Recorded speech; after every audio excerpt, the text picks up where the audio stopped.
So in the last lecture, you learned that when we call a function as a standalone function outside of an object, this by default returns a reference to the global object, which is the window object, and if the strict mode is enabled, it returns undefined. In this lecture, I'm going to show you how to fix this problem, so no matter how we call the walk function, this will always return a reference to this person object. So one thing that might be new to you is that in JavaScript, functions are objects.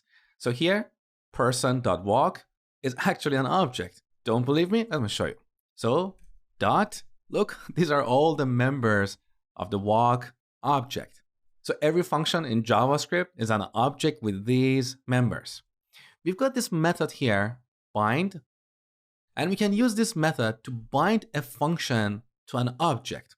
What do I mean by this? So when we call this, note the first argument is called this arg. What we pass here as an argument will determine the value of this. In this case, if I pass this person object here,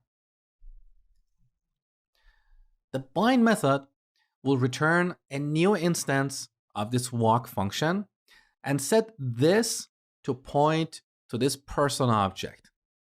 So now when we call this walk function, we will see this person object on the console. Let's have a look. Save the changes back in the browser. Look, the bind method fixed our problem. So let's quickly recap. Functions in JavaScript are objects. They have properties and methods we can use. One of the important methods that you see in a lot of React applications is the bind method. With the bind method, we can set the value of this permanently. So when we call bind on the walk function, we get a new walk function, and in that walk function, the value of this is based on the argument that we pass to the bind method.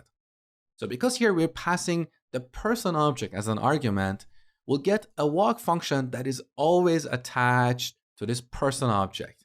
And that's why when we call it here, without a reference to the person object, we'll still see the person object on the console.